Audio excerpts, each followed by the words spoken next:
Bonjour, dear friends. This is a very exciting time tonight, and welcome to JCB Live Happy Hour. Tonight, we have an incredible guest again, a very charismatic, charming, athletic, and extremely precise, talented winemaker. It's going to be a lot of fun. I just hope you have your glass of bubbles, of course. And I'm delighted. The usual team is gathered tonight. We have Melissa Lynch, we have Jen Lombard, we have Patrick Egan, and we have Dylan Elliott. So we all got a toast to all of you. Woo! The party and the happy hour is starting with our JCB 21 because, of course, we love the source, we love the origin, we love the beginning of life, which happens to be Burgundy, because tonight we will be talking with one of the key masters of wine, that is the experts on Pinot Noir, the experts on Chardonnay, and an extremely talented winemaker for cold climate wines. So I'm going to have a toast. Voluptuous, illuminous, and of course, phenomenally mysterious. This is the JCB 21. And as you know, many great things start in Burgundy. And tonight we will be focusing, of course, into the area of Sonoma County and the beautiful region of the Russian River Valley, as well as an area that Dan has been one of the pioneers of, Marin County, which is that beautiful county just after the Golden Gate Bridge. But let me tell you now a few words about Dan. Cyclist, athletes, Iris hunter. I know you're wondering, what the hell is this? And we will go more into the details later. He's a fabulous DJ. He is moving on the dance floor like Elvis Presley. And he's very known as Dutton-Goldfield, one of the key, most phenomenal artists of wine, and at the same time, a great education from the East Coast originally, and he moved to California as a dream to study, like many, at the fabulous UC Berkeley University, study chemistry. So he's a big, big brain. You know, half of the time he speaks, I barely understand it. The moment we taste, then we get together.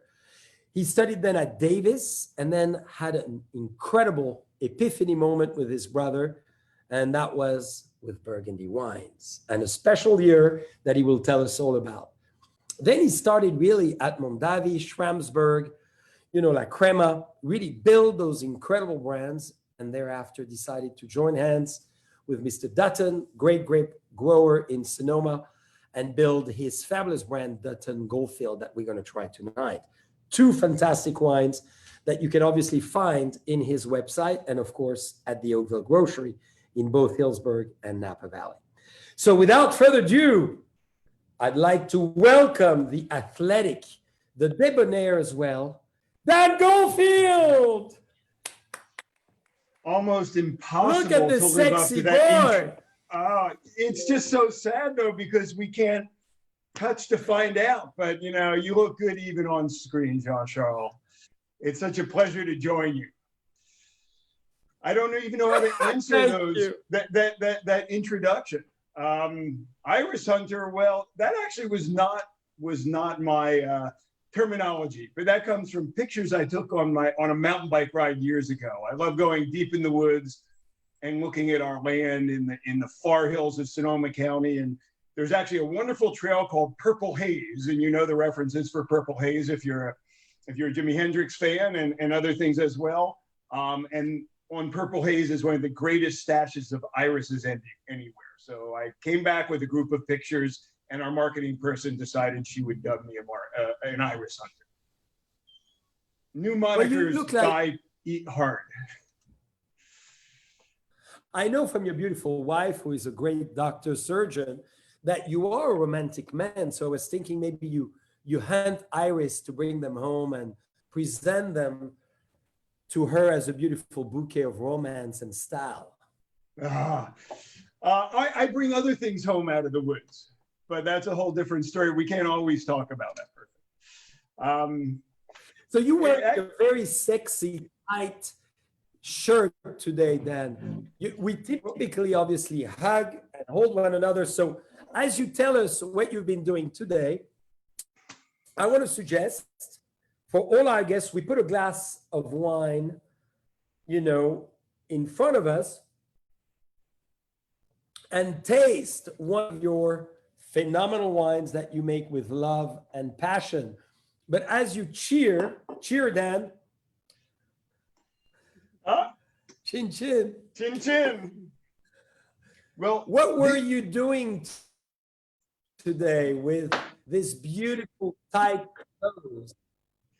Well, let's just say after not as pleasant a morning talking to bankers, I decided a bike ride on a warm day, knowing that we would start. You'll be back shortly. We know you almost. Oh, did I fade out there for a minute? Knowing that we'd be starting with. Yeah, you froze for a moment, but froze in a good position. Wow, that's what she did say the other night, but that's a different story.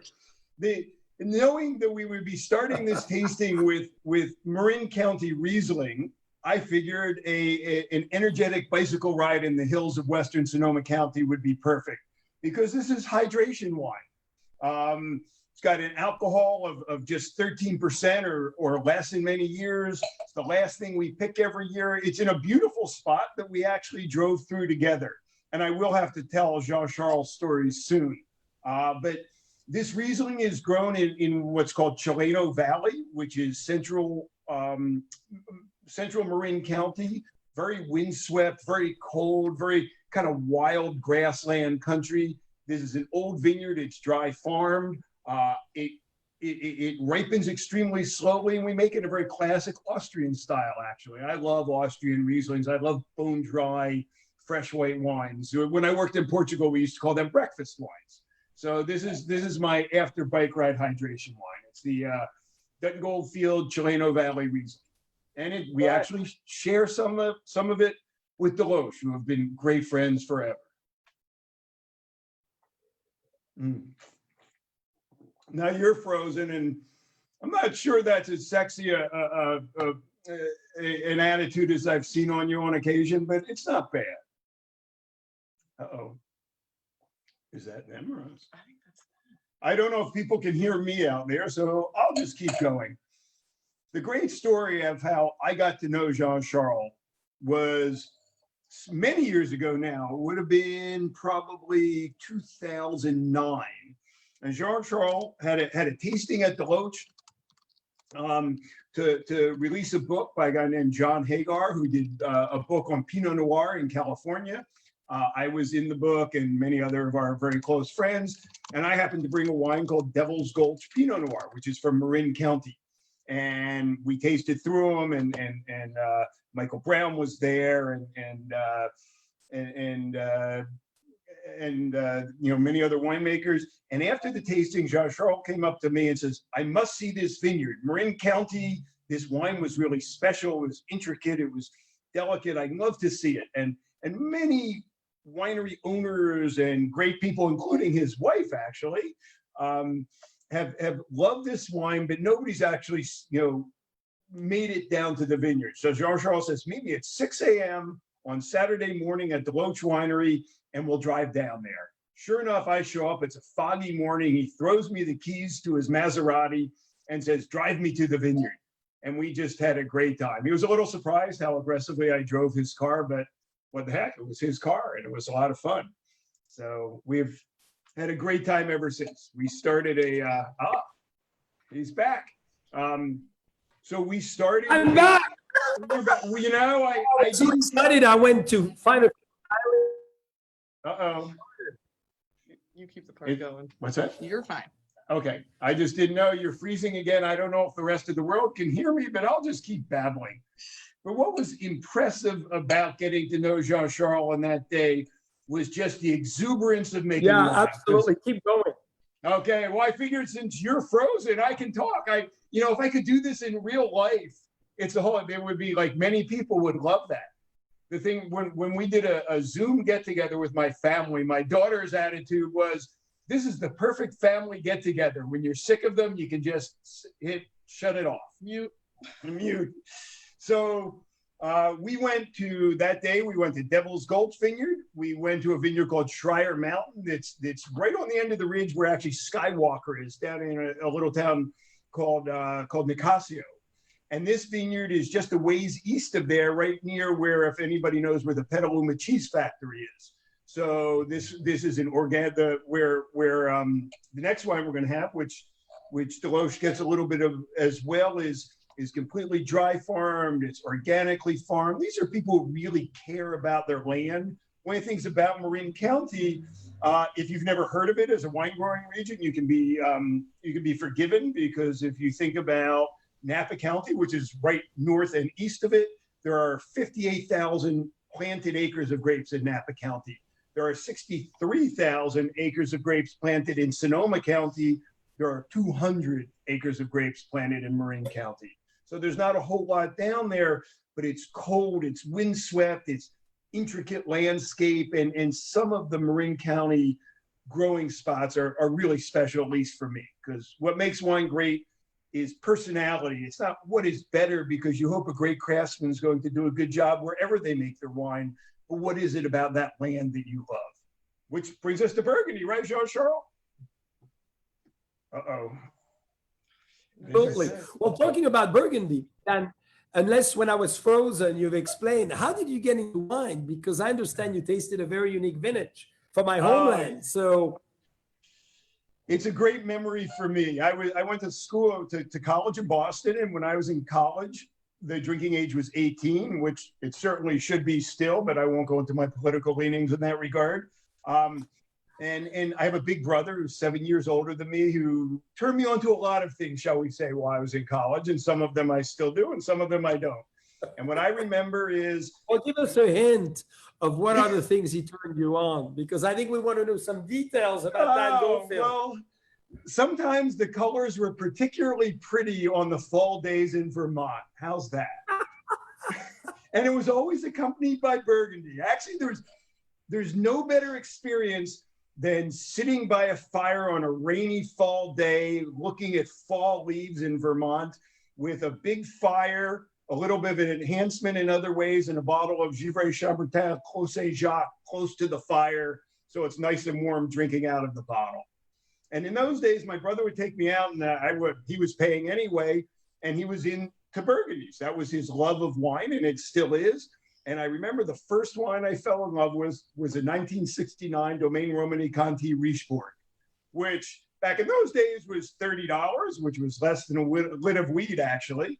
And now I could afford it back then, even though he paid for it. And now that I make a decent living, there's no chance in heck I could afford it. But 69 was a truly great year. They're the best kept. I'm sure you still have some in your cellars, are still phenomenal. And I still go back to those times of searching out 69, 71, 78 Burgundies, which were really the iconic wines in my life.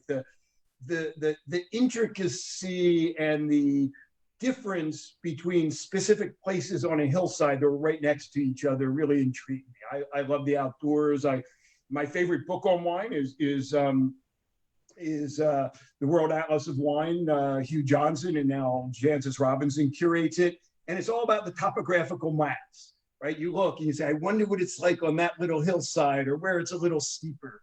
So when I came to California and was a research chemist, and I won't go into all the BS. I was a ski bum for a couple of years. That was a good piece of it. Lived in Colorado and Utah.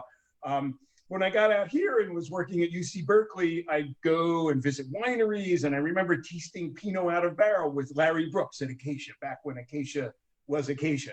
And you taste Yund and Winery Lake and all the single vineyards that they had. I'm like, oh my gosh, they do this in California. I could do this. So after a couple other forays into other things, I went back to school at Davis. Well, and that's very important, Dan, because you're a great scholar, but you're a great entrepreneur as well. What would you recommend for better people? Scholar than entrepreneur, but that's a different story. I think you're all of the above. You're a great talent, you're a great scholar, and an incredible entrepreneur. And we'll get back to that in a moment. But what would you advise to a lot of the people, friends of ours listening, who want to get into the wine world as well? Maybe not just on the promoting and selling side, but on the production side, because you did it. So it's possible to do. Focus on what you love and be who you are, and present yourself authentically like Jean-Charles does and like I try to do, because it's your only rudder when things get difficult. Is be who you are, love what you love, make the wines that appeal to you, and develop, at least for me, a group of friends in the industry and out, of course, who reflect those same values. And that way, when things get tough, at least you're working with people you love, admire, and like to be around. Well, that's a great advice. Thank you, Dan, for those wise words. I know, are you wearing your famous monk shoes that I love so much when I Oh, well, I took them off, but of course. You're going to show, exactly. So Dan is not only true and authentic, but so passionate as well, that I want to ask the question, Dan, before we go to Marin County. You've worked for the best wineries, of course, and incredible credential. How did you decide to start your own business, and what pushed you to do this, and how did you do so? Because we have a lot of friends listening who are great entrepreneurs, who have great ideas, but sometimes it's one thing to have an idea, it's another to convert into action. So you did that. You started, obviously, this great winery, Dutton-Goldfield. So give us a little bit of your thoughts on that. My attraction as I got into the business was all about love of pieces of earth. I worked in Portugal. I had the great fortune of working for Robert Mondavi in the 80s. 1985 was my first vintage there. I worked for Jack Davies, who was a wonderful, wonderful man at Schramsberg in the late 80s. Worked at and so there are all these wonderful places in Napa Valley. And then I always played in Sonoma County, and I got the job at La Crema in 1989, which is before Jess Jackson bought it. And so just loved exploring, making wine from different places and little pieces of earth. And then after Jess, I won't go into all the details, but Jess bought La Crema and gave me tremendous latitude to make the wines at La Crema. We started Hartford Court together out of actually Jess and my and Tom Selfridge's favorite barrels from the 1994 harvest at La Crema. Started Hartford Court. And then with the great success of those brands, in a bigger company, you have to choose. And everybody has different personalities and different things they love. And in a larger company, you have to decide, do you want to be an entrepreneur, or do you want to be a craftsperson, or do you want to be an executive? Yeah, And those are divergent paths. I'm not good at choosing in general, and I didn't like telling any people telling me what to do, although some people were good at it. And certainly Jess and Tom Selfridge were people I liked having as mentors and managers for me. It became obvious that if I wanted to control my craft, I had to own my own business. There's a great kind of misconception that all the creativity is in the winemaking. And if you've ever run a business or worked for somebody who's smart enough to really own a business well, like Jean-Charles and like Jess Jackson was, there's just as much creativity in management and marketing in a spreadsheet well done as there is in the greatest wine. You can put your whole being into any piece of it. So in the end, for me to keep the freedom I want in crafting what I love about my life, I had to own my own winery. And my favorite grower and one of my closest friends in the business was and is, well, Warren Dutton and Steve Dutton. So Steve and I decided to start our little brand in 1998. That was our stealth video. That was made in my basement. Well, 22 years ago, and we're going to go back to this. So I want everybody to know that the moment we've met, Dan, was phenomenal for me, obviously, as meeting a cool climate extension of the land that you represent and someone who understands geography, soil, winemaking, and sites. So this is a unique history because very kindly, Dan accepted to consult with us for many years after we started the acquisition of the Loach. Our very good friend Greg LaFollette was with us for a few years. And then Dan very kindly, with Brian Maloney, created the magic of the Loach. And as we discussed earlier, I think it's very important then to bring cool climate into play to serve maybe the Loach, Marin County, and phenomenal Stubbs vineyards that we experienced together so many years that you introduced us to, and maybe to explain for you what you see in cool climate, what you see as opportunities in California, and eventually as well, why Marin County? I think with any crop, the closer you get to the edge of where it ripens or how difficult it is for that plant to come to fruition, the more the sites diverge and unique different personalities come out. Yes. When you look at a great plant developing or a grapevine during the year developing, right now we're just past set out here by the coast. You have right this first you have the green growth and then we have flowering and set, which we just have now. You get to veraison about a month from now, so somewhere around there.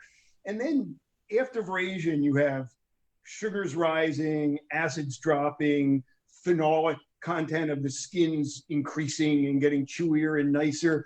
So all these things are happening at once. And what you hope is that just at the point when the vines are done for the year, everything is perfect all at once. And as you get to colder places, you're picking at the equinox and after the equinox, when the earth is saying the season's over, it truly is harvest, it truly is fall. So if you go to a place where you're picking Pinot Noir in August because you like low alcohol, you're giving up all of this power in the vine that it will slowly ripen for you later. And as you get to the colder places, the differences between the sites, at least for me, become more apparent. So in a great year like 2017, and like actually both of these 2017 Pinot Noirs, you're picking after the equinox. So you're at a point where, California is further south than Burgundy, obviously further south than Oregon, but it's much colder here in the summer than it is in Oregon or Burgundy. There it's very cold, very hot midsummer, but then it tails off very quickly because once you hit the equinox, the days get shorter very quickly. Our strength here is that our day length tails out after the equinox. And when you get this slow ripening at the end of the year, which only comes in the coldest sites, you get an kind of a fineness, a complexity to the wines that you don't necessarily get if you're just picking big and bold and ripe because the sugars are high. That's So right. I love these little spots, places like Stubbs Ranch, which is right on this pass before you get out towards Tamales Bay, and it's windswept, and he's got olives along the dirt road, and the Chardonnay is way down in the hole because it's so windy.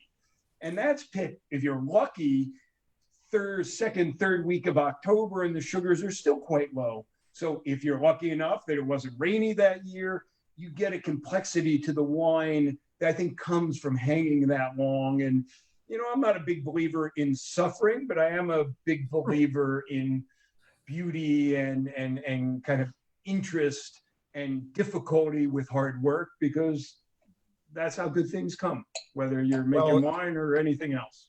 That's very true. So what do you think is the potential really of Marin County? Because many of our friends watching right now are fascinated by those wines and very intrigued. It's a very small region.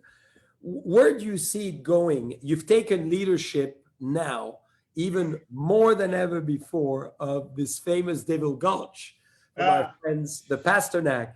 So you're getting extremely involved in that most prestigious part of California, which is probably a very small pond area. So tell us your view of that, because it's fascinating. You're a pioneer. You're the monk of the 11th century. Well, you know, of course, the only reason that Devil's Gulch ever planted grapes to begin with was to hide his original crop, which is now legal. But in the old days, it was not. So that was the purpose for grapes in 1982 for the pioneer, but that's a whole different story. The issue with Marin is that the acreage, the minimum acreage sizes in the agricultural preserves are very large. So people aren't buying land just for grapes. It's very difficult to farm in these places because the soils in the best places are relatively poor. The prices have to be very, very high for the fruit. So I think for volume, the potential is not very large. For extremely superb, extraordinary quality, it's already being recognized by the few that really pay attention. You make phenomenal wine from Isaiah Vineyard, and I believe you vineyard designated. I make Isaiah Pinot. Dutton-Goldfield is anything but a cult wine, but if there's any wine within our portfolio that is cultish, it's Devil's Gulch, because it's such a ridiculous place to have planted to begin with. There's something about these wines that do suffer a little bit, these grapes that do suffer. They have tiny, tiny berries. When you're in these windswept places, you have very poor sets, so you only have maybe only one seed per berry. So they're very small, and you have a surface area to volume that's very high. So as all Burgundians know, that you don't measure yield in tons per acre, you measure yield in hectoliters per hectare. That's and right. The most stringent yield requirements in the world is I believe, not Clos Vougeot, but Moussigny, which is 35 hectoliters per hectare. At the most. For Grand Cru, at the most. At the most. And the rest they lie about and put into their town line, but that's a different story. Well, ours from Domaine de la Vougerie Musigny, we make 900 bottles and 932 bottles a year. And I look forward to sharing one with you very soon, I hope. Oh, So now, Dan, 3 words to define this wine, because, you know, you turned on to this amazing vineyards. You made this wine for a while. Brian Maloney is so excited about it, as well as Katie Carter and Lisa Heisinger. And this is probably one of our most amazing Chardonnay, thanks to you. So just 3 words before we move to the reds. Spiced tangerine. Can that be one word? Yeah. I like it. Sweet cream. Ooh, I like that too. Voluptuous but focused. Ooh. Just like Jean-Charles. 6 words, of course. If I ask 3, I know I'll get 6. Yeah, usually you get 10. I worked hard at that. I So don't. I now- don't do well being a man of few words. Well, Especially Dan, when I'm happy. another great wine, as we talk about your career, I think it's very important. You've been making, world-class wine for decades now. It's not to age you, it's to show to everyone how talented and great you are. And I'd like to ask you, as we taste your next wine, the Pinot Noir you've selected, to tell us about what do you think of when you make wine, the circumstances, the guests who will enjoy, and how has your style evolved over the years? So maybe two questions in one. Sounded like about four, but I'll do my best. When I make, at Dutton-Goldfield, we make 12 single vineyard Pinot Noirs, 2 from Marin County, Devil's Gulch and Isaiah Ranch. When I'm making this wine, I'm thinking about how I feel about the place. Okay. I think about that windy hillside. I think about the vintage. What was it like in 2017? Walking those vines. I actually remember walking the vines in 17 with a friend of mine who now is quite ill from cancer. And so that when I'm making that wine, wine's amazing because it brings you not only to a place, but to a time in your life. Your history is in your cellar. And in your case, your family's history is in your cellar. That's an amazing thing to me.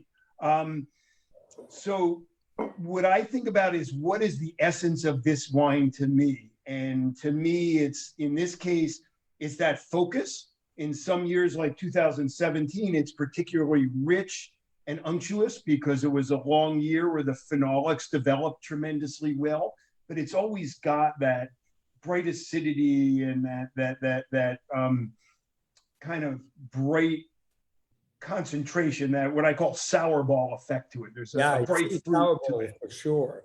I think of like a super ball where it gets denser in the middle. If it's soft around the outside, solid on the inside, which is the way great Burgundies are often described. And Great analogy. You never want to taste like somebody else, but because of the wines I cut my teeth on, Burgundies, Barolos, Austrian wines, there's a structure that I love. I would rather wine be a little too hard than flabby and uninteresting. I would rather a wine be too lean than too fat and boring. So when you're making wine, you're always assuming you're going to make mistakes because we're always making mistakes. And in 100,000 steps in making a wine, each step of the way, you're saying, on which direction would I rather err? I'd rather have fewer barrels than more. I'd rather have, more color and richness than less. So if anyway my style has changed, it's less my style than my execution. I'm more hands off because I'm more self-assured. So I'll wait longer before I'll touch things. I'm not as excitable as I used to be, believe it or not. So more laissez-faire, more let the grapes, let the wines evolve into what you originally set as a parameter. And to know, we do lots of high-tech analysis to avoid high-tech intervention. So to know that I have more time if I do need to intervene, so I will wait as long as I possibly can before I do intervene. So it's that you talked about Lowy being a surgeon. The great practitioner knows when to do nothing. Yeah. And that's the hardest thing, especially for a young person. Great advice. Beautiful advice. So maybe this wine, Dan, in a few words as well, as far as the taste profile. This is again the fantastic Isaiah Ranch in the Petaluma Gap region from Dutton-Goldfield. Smoky black cherry. Yes. Mushroom. And tremendous velvet texture. Not silk, not that super fine silk, but a little wonderful cloth, but a little more pebbly than, say, Green Valley. There's a graveliness to this in the texture that really fills your mouth. And all of these wines, I've certainly noticed that with the Deloach Pinot, changed dramatically when they've sat in the glass a while. Well, I'm going to taste it with you as well. So tell That us is always where the joke. You the took, Loach Pinot is from, because you are the expert of So this this- fantastic ranch as well. This is probably a little Stubbs. This is this Marin County. It says vineyard designated, but it doesn't say what's on the back. Yeah, there is some stubs in it for Yeah, sure. there's certainly some Stubbs, and I'm sure there's some Azai in here, And maybe a little Devil Gulch, who knows? and maybe a little Devil's Gulch. I hope. And you're So- getting, well, this year you're getting some Devil's Gulch. Thank you very much. We are excited. I hear you had to Thank you. override the pencil pushers on that one. Thank you very much.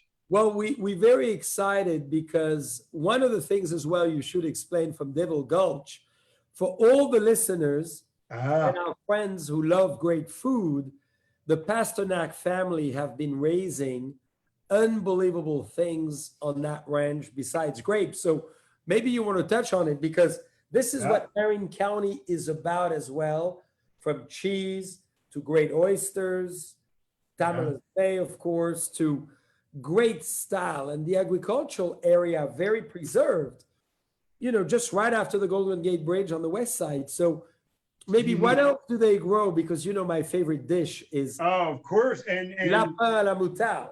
right, Mark Pasternak is famous for his livestock, so in particular his rabbits. Yes. And I remember one day when he was had just butchered a rabbit that I had to bring to give to Brian to bring to you. Yeah, for And- sure. So he does, if you go to Chez Panisse or Spago's when they open again, they all buy Devil's Gulch rabbits. He also does pigs for market. He does lambs for market. I happen to do a Seder every year. And for first night of Seder, he always brings a leg of lamb from a lamb that he butchered the day before. He grows asparagus between the vine rows. And since I buy by the acre, As you know, this is an old Burgundy techniques where you cultivate your garden between the rows. yeah, In younger, in the 70s, I remember forever, in Vougeot, outside of the Clos Vougeot, my grandparents planting exactly what you said, asparagus to all kinds of vegetables. And, the competition and wine liking to suffer is very important. So the roots obviously drops much further down. And I think that's the key, right? So, yeah. so But I would always yell when the asparagus, and the weeds start growing up into the canopy of the vines, I get pissed off. That's Mark everybody, meeting Mark Pasternak is a special experience. Well, and it's very special for all our friends who should really spend more time as you taking a major role in this amazing estate. This is, I think, very important that all of us talk more about Marin County. So before we talk about your passion and the last wine, where do you see Marin County in 50 years from now? I think in 50 years, there will be a small number of extremely highly esteemed particular ranches, no large winery, no large particular vineyards or wineries. So it will be almost like a special appellation of the Sonoma Coast, because it's a continuation, but much more rugged or much more cold than the Sonoma Coast. And the Petaluma Gap, of course, comes right through Marin County. So most of the Marin fruit is technically Petaluma Gap, but the very best of it is often in little off the beaten path places that have no appellation other than Marin. So it will be for people like Jean-Charles, people like actually Skywalker Ranch. They make great wines over there. Mr. George Lucas. And Mr. George Lucas is making wine from The there. McAvoy family, obviously, who Of course. make great olive oils and as well big statement on fine wines, as we know the grapes so well. So there's a cluster of fantastic people with your energy, your charisma, your passion that are going to make Marin County a great appellation in the future. Yeah. And I think that the excitement by some great restaurateurs like at Chez Panisse and like at Spago's really bring it to the next level. There are people who buy from us, who only want the Marin fruit and or only want the Marin wine. So that's a very special thing. And, So and it's Dan, like, we've had a lot of fun times together. So I could tell a million stories, but I won't tonight because I want you to share what drives you, what makes you so passionate for so many great years into what you're doing. Share your passion with us. because nothing's worth doing unless you do it all the way. So once I'm in, I'm all the way in. I love wine. There's a lot of things I love. If you look on the walls over here, that's my kids climbing a 17,000 foot mountain in Alaska, and there's a lot of the Sonoma Coast on the other side. And so just intense endeavors appeal to me. Yes.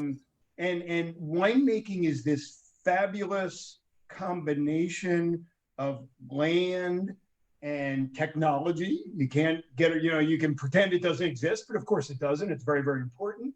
And experience and hedonism, because you cannot be a good winemaker if you're not a hedonist.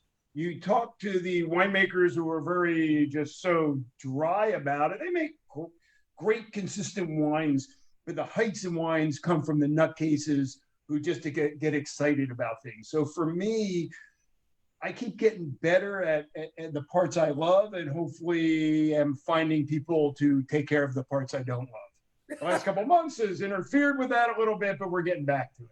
We're getting back. Which brings us to Brittany. Oh, come on, Brittany, come on screen, because Jean-Charles will like you far better. Absolutely.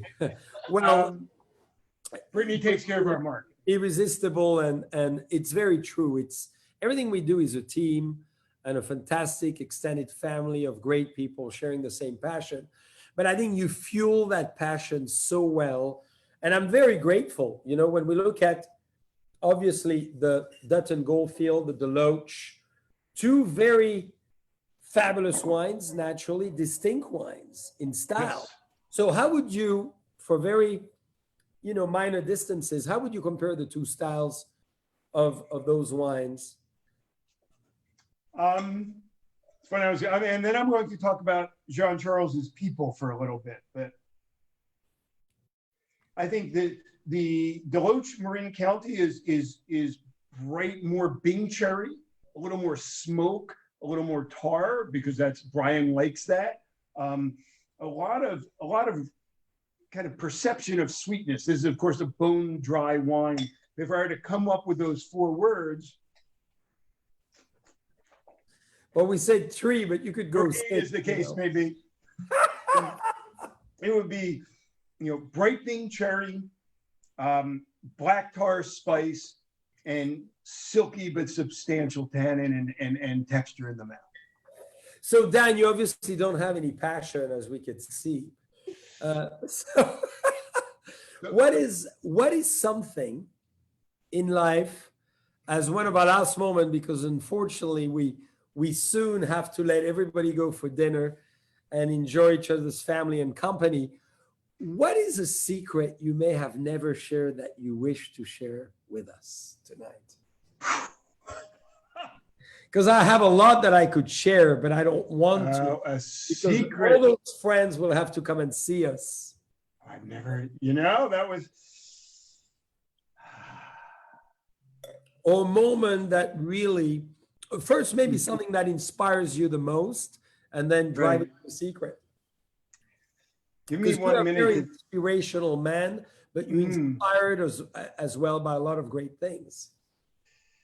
I think in our business, it would have been recently talking with a grower in the North Coast. His name is Cliff Putnam, and talking about how difficult it was, and this isn't a secret, how difficult it has been to hold on to his vineyard out there in these difficult times, and drinking wine and sharing the struggles of it. Always looks, secret would be that everybody thinks that it's easier than it looks, and that you're always happy because that's the face you put out.